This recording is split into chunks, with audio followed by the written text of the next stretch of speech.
É para estar aqui, uma vez mais, para expor a palavra do Senhor. E eu só posso dar graças a Deus pelos irmãos estarem a fazer esta jornada no profeta Amós. Um livro, como todo o livro da Bíblia, não é? Mas riquíssimo e que nos desafia muito na nossa espiritualidade. Porque nós, por vezes, corremos o risco, eu digo nós, de uma forma geral, não estou a falar de ninguém, estou a falar de mim e de todos nós, não é? Às vezes a nossa espiritualidade é muito rasa, é muito superficial, e o profeta Amós vem exatamente chamar-nos a atenção de que ser povo de Deus, ser um filho de Deus, não é dizer 3 ou 4 coisas bonitas e verdadeiras e depois o resto da vida cada um vive como quiser. Isso não é ser filho de Deus, isso não é ser povo de Deus. E o profeta Amós tem-nos trazido e tem trazido aos irmãos alertas solenes que o nosso Deus é um fogo consumidor. E o nosso Deus, como diz o autor de Hebreus, horrível coisa é cair nas mãos do Deus vivo. Se nós às vezes pensamos que, somos crentes e vimos à igreja e fazemos uma série de coisinhas e temos uns cultos especiais, umas reuniõezinhas e dizemos uns amenes e a nossa vida cristã está feita. E depois cada um faz o que quiser e vive como quiser e isso já não diz nada, já não diz respeito aos irmãos, à igreja, à Bíblia, nada. E Amós lembra-nos que com Deus não se zomba, não é? De Deus não se zomba. Tudo que o homem semear também ceifará. E o capítulo 8 é um capítulo que nos lembra que o dia da ceifa chega. O dia da colheita, da ira de Deus, acaba sempre por chegar. E esse dia será um dia terrível. E Amós é chamado para falar acerca desse dia aqui no capítulo 8. Então vamos fazer a leitura do nosso texto, Amós. Penso que os irmãos já têm as suas Bíblias abertas. E no capítulo 8, só esperar que todos tomem assento para não haver distrações na leitura da palavra do Senhor. Amós, capítulo 8, e diz assim a palavra do Senhor, a partir do versículo 1. Creio que está a ser projetado. Eu vou ler na Ara. Será alguma coisa diferente da ARC, mas nada de especial. Diz: o Senhor Deus me fez ver isto. Eis aqui um cesto de frutos de verão. E perguntou: que vês, Amós? E eu respondi: um cesto de frutos de verão. Então o Senhor me disse: chegou o fim para o meu povo de Israel, e jamais passarei por ele. Mas os cânticos do templo, naquele dia, serão uivos, diz o Senhor Deus. Multiplicar-se-ão os cadáveres em todos os lugares. Serão lançados fora. Silêncio.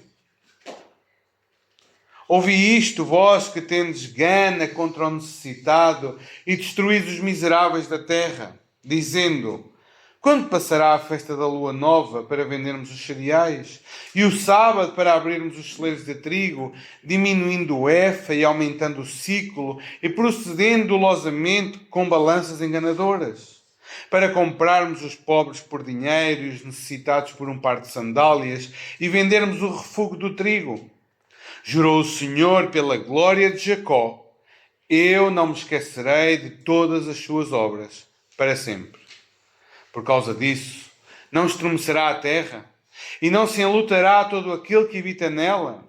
Certamente levantar-se-á toda como o Nilo, será agitada e abaixará como o rio do Egito. Sucederá que naquele dia, diz o Senhor Deus, farei que o sol se ponha ao meio-dia e entenebrecerei a terra em dia claro. Converterei as vossas festas em luto e todos os vossos cânticos em lamentações. Porei pano de saco sobre todos os lombos e calva sobre toda a cabeça. E farei que isso seja como um luto por o filho único. Luto cujo fim será como o dia de amarguras. Eis que vem dias, diz o Senhor Deus, em que enviarei fome sobre a terra, não de pão, nem sede de água, mas de ouvir as palavras do Senhor. Andarão de mar a mar e de norte até ao oriente, correrão por toda a parte, procurando a palavra do Senhor, e não a acharão. Naquele dia as virgens formosas e os jovens desmaiarão de sede. Os que agora juram pelo ídolo de Samaria e dizem: como é certo viver o teu Deus, ó Dan, e como é certo viver o culto de Berseba, esses mesmos cairão e não se levantarão jamais. Até aqui a palavra do Senhor. Quando o silêncio de Deus se torna um juízo, é aquilo que Amós nos vem dizer esta tarde através deste capítulo 8. Nós às vezes, quando pais estão chateados com os seus filhos, eles dizem: a paciência tem limites, não é? Nós às vezes pegamos-nos a texto a dizer que o Senhor é paciente, longânimo e tardio em irar-se, e fazemos deste tardio em irar-se, ele nunca se vai irar, e isso não é verdade. O Senhor é longânimo, o Senhor é paciente, mas a sua paciência tem um limite. Chega o dia em que todos nós teremos que dar contas a Deus. Não há escapatória. Não há paciência que dure para sempre. A paciência do Senhor não dura para sempre. Chega o dia em que todo o ser humano tem que dar contas a Deus. Os irmãos já estão ambientados no livro de Amós. Sabem que Amós está a profetizar no tempo de Jeroboão II, um tempo em que a economia estava ao rubro, Israel estava, a parte norte, né, do território de Israel, a tribo do norte, estava, o reino do norte, aliás, estava numa economia em ascensão, havia dinheiro, havia pessoas a comprar, pessoas a vender, havia um crescimento económico bem grande. No entanto, a fé tinha-se tornado um verniz sobre um sistema que estava podre e em colapso. As pessoas tinham dinheiro nos seus cofres, mas não tinham adoração nos seus corações. E esta é a maior tragédia que pode acontecer a uma nação. Não ter Deus na sua vida, no seu cotidiano, não ter culto a Deus. O salmista diz: feliz ou bem-aventurado ou feliz a nação cujo Deus é o Senhor Jeová. É o Senhor Jeová. Mas a nação de Israel, que deveria ter como seu Deus o Senhor Jeová, acabou por ter como seu Deus uma personagem chamada Mamon, o dinheiro. E fez do dinheiro o seu próprio Deus. E quando nós fazemos do dinheiro o nosso Deus, acabamos sempre neste final trágico, o julgamento de Deus sobre nós. Então o que nós vemos aqui do versículo 1 ao versículo 3 é que tinha chegado o fim da oportunidade. A colheita chegou. A visão que Amós tem é de um cesto de frutos de verão.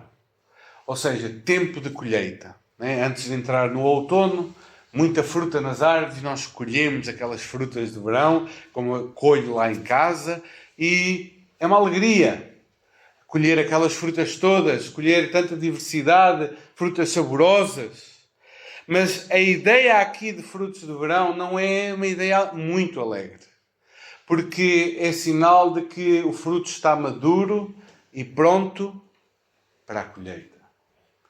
E assim como a fruta estava madura e pronta para a colheita, a rebeldia de Israel tinha chegado ao seu limite e eles estavam prontos para a colheita do juízo de Deus.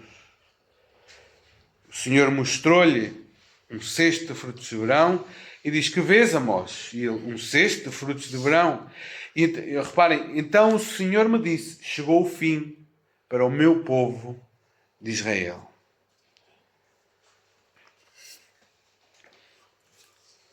Eles vinham ao templo, com os seus frutos, e Deus olhava para aqueles frutos e via neles juízo, julgamento. Tinha chegado o seu tempo. O que o profeta vê é um país que está maduro para o castigo, pronto para a colheita. O perdão já não será mais adiado. O próprio Senhor diz, já não passarei por ele. O que é este conceito, já não passarei por ele? Ou como está na ARC, daqui por diante nunca mais passarei por ele. Os irmãos lembram-se lá com Moisés, quando Moisés pede para ver a glória de Deus, e o que é que o Senhor lhe responde? Passarei por ti, mas tu vais ter... Mas só me darás as costas. Exatamente, passarei. É este exatamente o mesmo termo usado aqui. Já não passarei. Porque esse passar tinha a conotação de bondade, de misericórdia. E o que o Senhor está a dizer é, já não há mais misericórdia. Já não há mais bondade. Chegou o seu fim. E chegou-se ao fim ao ponto dos cânticos no templo se tornarem em uivos, em expressão de dor. O culto alegre transforma-se num lamento. Aquela alegria religiosa já não pode mais esconder o abandono de Deus. Chegou o momento em que o julgamento chega e o fingimento daquela religiosidade irá terminar. Irmãos, pensemos num fruto que amadurece demais. Por fora até pode manter ainda um aspecto bonito, mas por dentro é podridão. Já não presta para mais nada. Assim tinha chegado Israel e assim pode ser a vida religiosa moderna.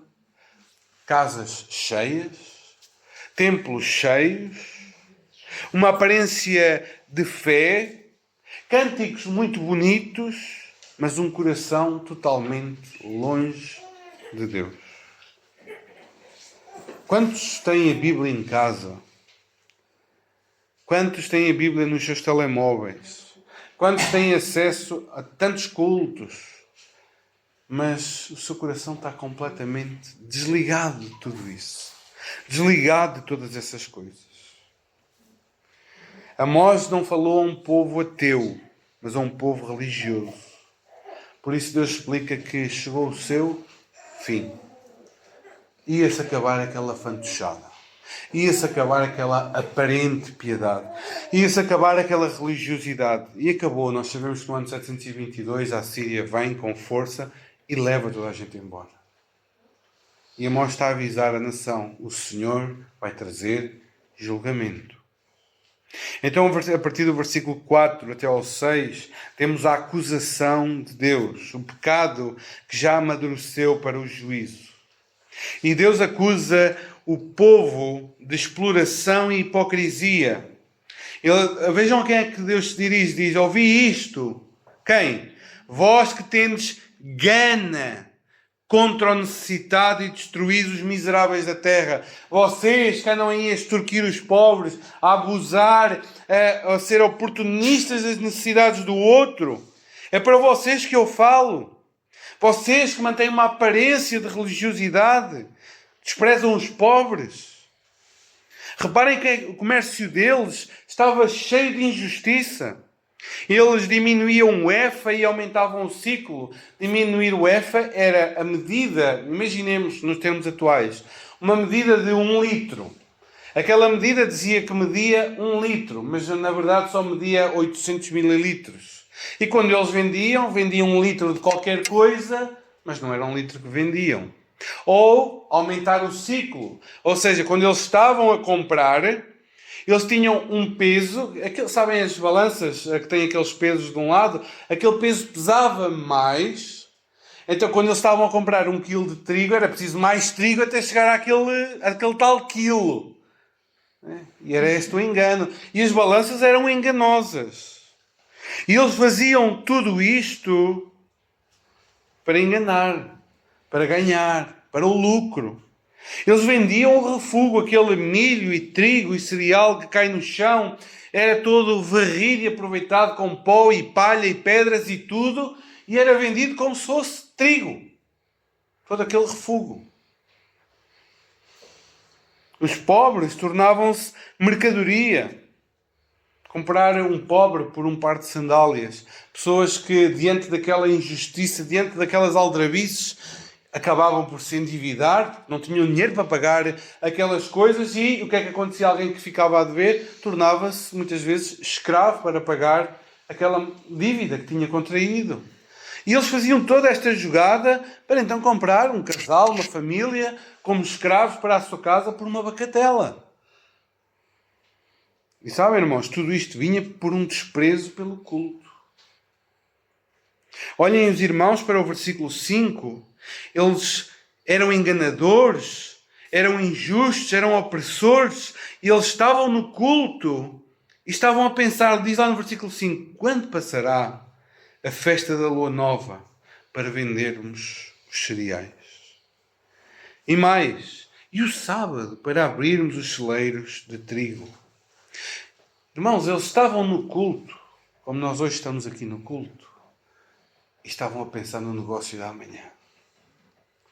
E não estavam só a pensar no negócio da manhã. Estavam a pensar como é que iriam enganar no negócio da manhã.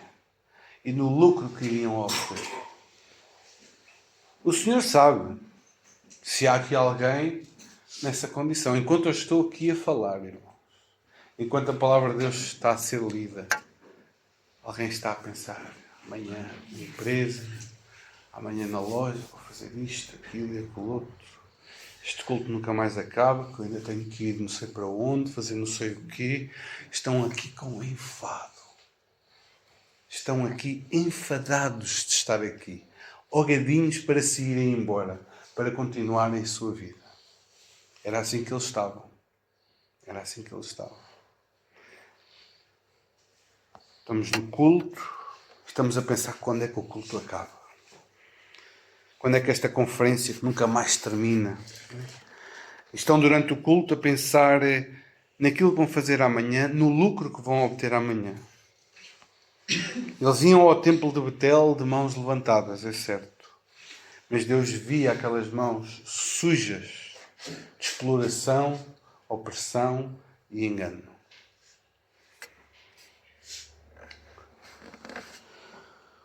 Amós lembra-nos que fé sem compaixão é hipocrisia. Deus não aceita um culto que não transforma a vida. Deus não aceita o teu culto a Deus, a Ele, só porque tu estás aqui. Aquilo que os católicos chamam de missa de corpo presente, não é? Muitos, se calhar estamos aqui numa missa de corpo presente. O corpo está aqui, mas o coração, onde é que está? Onde é que está o coração? Onde é que está o culto a Deus? Onde é que está a devoção, a afeição, o amor, a alegria, o desejo genuíno de estar aqui? Não, tenho que ir ao culto porque é hora do culto. Graças a Deus é hora do culto, eu quero ir, eu quero adorar o Senhor, louvar o seu nome juntamente com os meus irmãos, ouvir a sua palavra. Amanhã não interessa, hoje eu quero estar aqui. Mas infelizmente nós sabemos, e eu sei, até por mim, irmão, que as distrações do nosso coração roubam-nos este tempo de culto. Então, por causa deste coração preso aos negócios, preso à exploração, preso ao lucro, então o fim é anunciado a partir do versículo 7 até ao 14. O fim terrível de luto, pranto e silêncio. A partir do versículo 7, diz o Senhor, jurou o Senhor pela glória de Jacó, e eu não me esquecerei de todas as suas obras, para sempre. E isto que vocês andam a fazer, eu não vou esquecer. Isto que vocês andam a fazer, nunca vai sair do meu esquecimento. E o Senhor jura não por algo externo, mas pela glória de Israel. Jura por Ele mesmo. E o que é que ele jura? O que é que ele vai fazer? Versículos 8 e 9. Um abalo da terra e o escurecer do sol. Ou seja, o profeta descreve eventos cataclísmicos. A terra treme, o sol põe-se ao meio-dia. Isto é uma linguagem apocalíptica. É o colapso total da ordem natural, da ordem moral.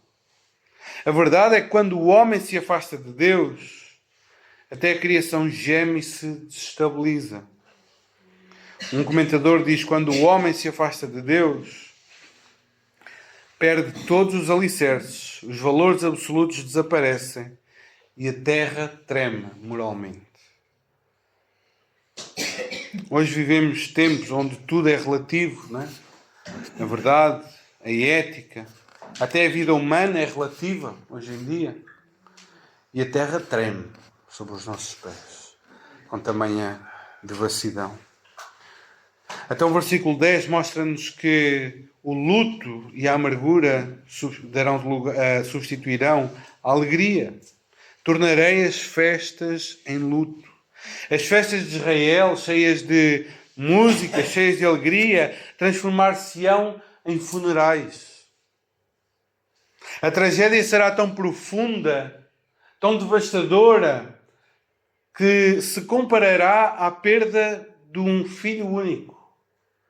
Irmãos, perderam qualquer filho, seja o primeiro, seja o quinto, para mim, será sempre doloroso. Mas, irmãos, naquele contexto, a família, a continuidade da família era importante. A continuidade do nome daquele clã, daquela tribo, daquela família, era importante. E quando alguém só tinha um filho, a continuidade do nome daquela família dependia daquele filho. Então, quando morre aquele filho, cessa-se a esperança de haver continuidade. A família morre ali. A continuidade morre ali. A tristeza era a dobrar. E Deus diz, olha, eu vou trazer julgamento. Eu vou trazer pranto. Eu vou trazer lamento. Que será como a perda de um único filho. E então no versículo 11 a 14 vem o julgamento mais terrível. Fome. Fome da palavra. Este é o juízo mais terrível. Verso 11 diz, eis que vem dias, diz o Senhor Deus, em que enviarei fome sobre a terra. Não de pão, nem sede de água, mas de ouvirem as palavras do Senhor. Não há nada mais triste, irmãos. Não há nada mais desolador para o ser humano do que estar privado de ouvir a palavra do Senhor. Amém. Os irmãos sabem, o povo que rejeitou a voz de Deus agora terá resposta ao seu pedido. Os irmãos lembram-se de Amós 2:12? O que é que disseram a Amós? Mas vós, aos nazireus, destes a beber vinho, aos profetas ordenastes. O que é que eles diziam aos profetas? Não profetizeis. E no capítulo 7, que foi da última sessão, o que é que Amazias disse a Amós? Vai-te, ó vidente, foge para a terra de Judá e ali come o teu pão e ali profetiza. Sai daqui! Nós não queremos ouvir o que tu tens a dizer. Aquele homem que foi chamado por Deus para vir trazer uma mensagem para que o povo se arrependesse, o que é que Amazias fez? Vai-te embora. Nós não queremos a palavra de Deus. Não queremos ouvir aquilo que tu tens para dizer. E o Senhor diz, então, eu vou-vos dar aquilo que vocês tanto querem. Só que esse desejo que vocês querem, que vocês têm, ele vai se traduzir em fome. Em fome. Fome da palavra de Deus. Andarão de mar a mar, de norte a oriente, vão procurar por toda a parte e Deus vai estar em silêncio. Não há uma Bíblia para ler. Não há um profeta para nos falar a palavra do Senhor. É fome. Sabem, no nosso país a palavra de Deus, para já, ainda é livre. Para já. Para já. Há Bíblias em todas as lojas. Há Bíblias abertas. Quem passar ali na rua, na montra, é só crer. Tem lá a palavra de Deus para ler. Não é? No entanto, há uma fome disfarçada, pessoas cheias de ruído, mas vazias de sentido. Deus fala e poucos ouvem. Mas se continuamos a desprezar a sua voz, chegará o dia em que Deus se irá calar. E o silêncio será insuportável. O dia em que Deus nunca mais fala. Chegará o dia em que Deus dará aos homens aquilo que eles tanto querem. Os homens querem viver a sua vida sem Deus, não querem que Deus diga como é que eles devem viver. Diz, nós vivemos a nossa vida e tu fica aí. Chegará o dia em que isso acontecerá. Esse dia chama-se condenação eterna. O dia em que o homem nunca mais verá um raio de bênção, de graça, de misericórdia da parte de Deus.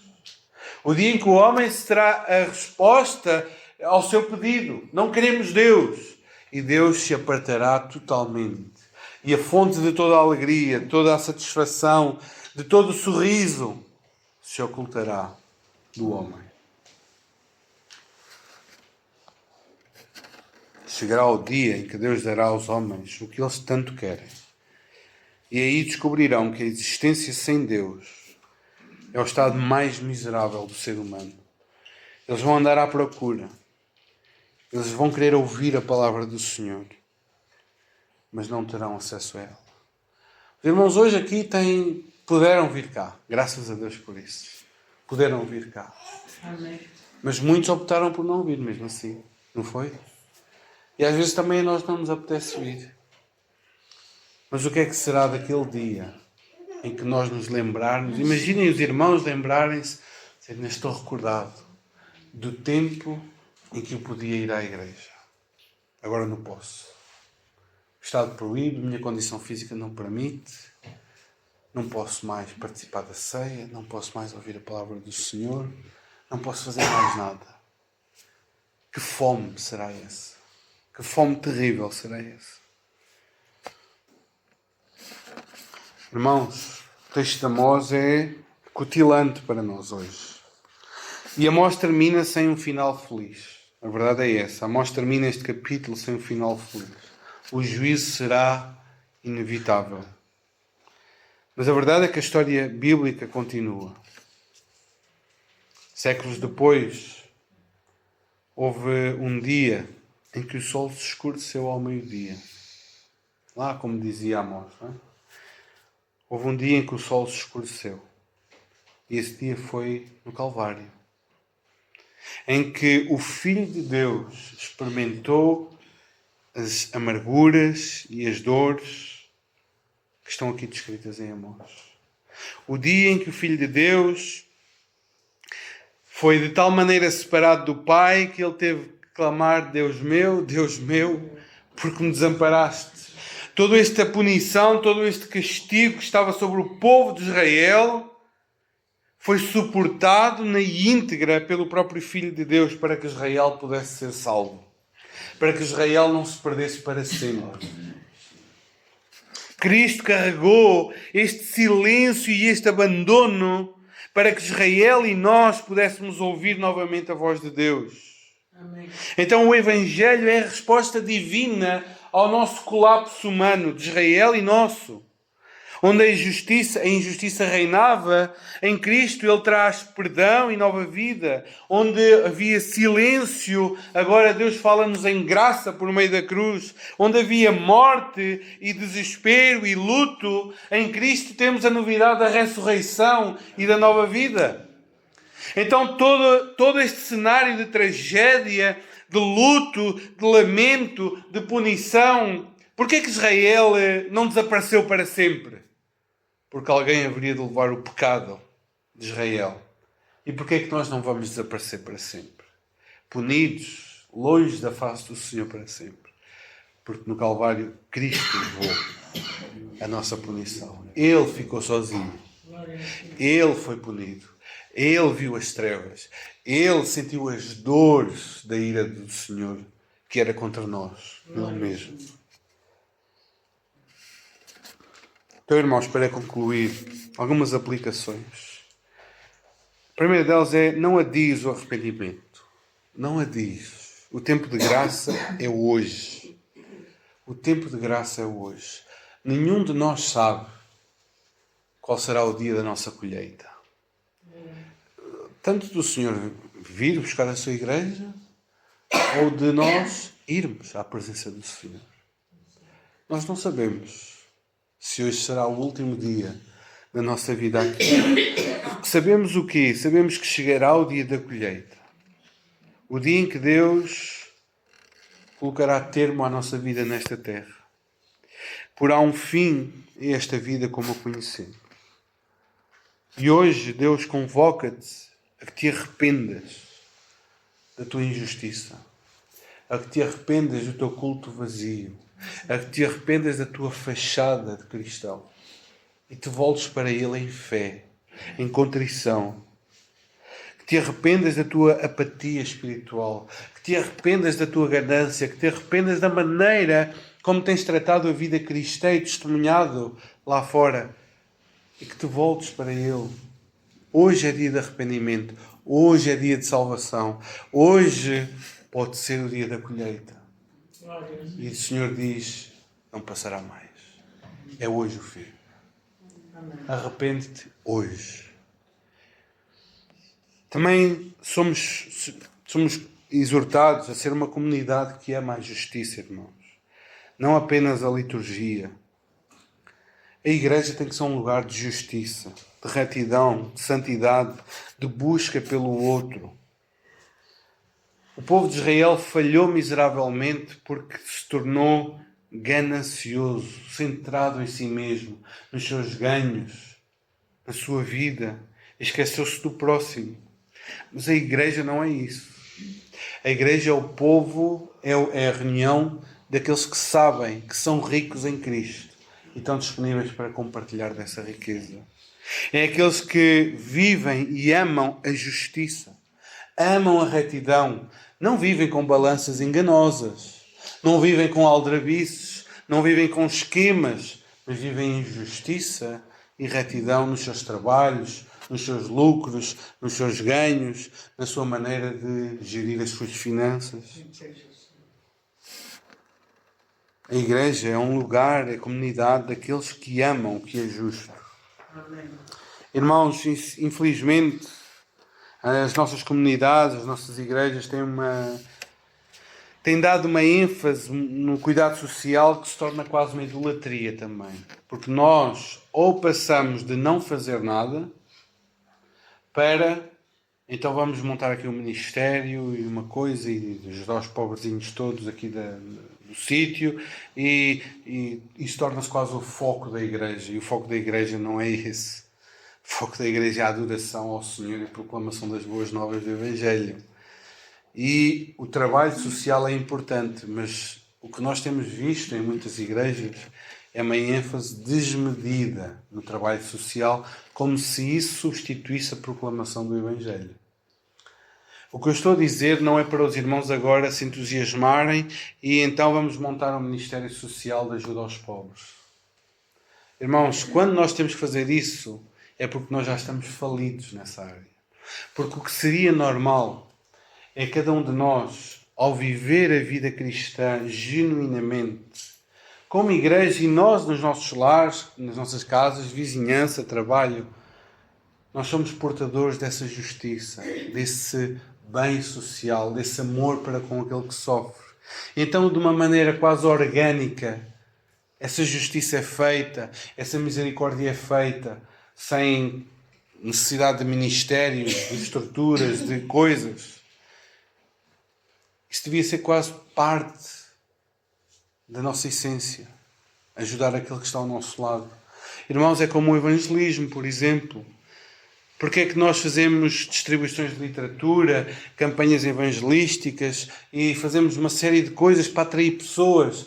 E está tudo bem, é certo. Não há mal nenhum nisso. Mas, irmãos, isso é a demonstração da nossa falência em sermos capazes de proclamar o Evangelho com naturalidade, de uma forma orgânica, onde quer que estejamos. Como é que a igreja cresceu até aqui? Como é que a igreja se desenvolveu até aqui? Os irmãos não sei pesquisarem a história do Amial. É o contacto, é o relacionamento, é o empregado e o patrão e o colega e na escola e na vizinhança. Chama, fala, partilha. As coisas acontecem. Mas como nós hoje já não fazemos isso de forma natural, temos que fazer eventos e campanhas e tudo mais para substituir aquilo que devia ser a nossa natureza. De pregar o Evangelho, de ajudar o necessitado, de ser reto naquilo que fazemos. E por último, irmãos, pensemos no Evangelho. O silêncio de Deus foi suportado por Cristo para que tu possas ouvir: Pai, perdoa-lhes. Hoje todos nós temos a possibilidade de nos voltarmos por meio de Cristo para Deus com um coração contrito, arrependido e pronto a ser transformado. E se essa afeição por Cristo for real, então vamos amar a justiça de uma forma real. Vamos amar a retidão de uma forma real. Vamos amar o outro necessitado que está ao nosso lado de uma forma real. Não precisamos de fachadas. Não precisamos de máscaras. Se hoje tu te voltares para o Senhor de coração contrito e pedires para que Ele te dê essa alegria da salvação, a alegria que se calhar já perdeste há muitos anos, mas te dê essa alegria da salvação, que reacenda esse fogo no teu coração.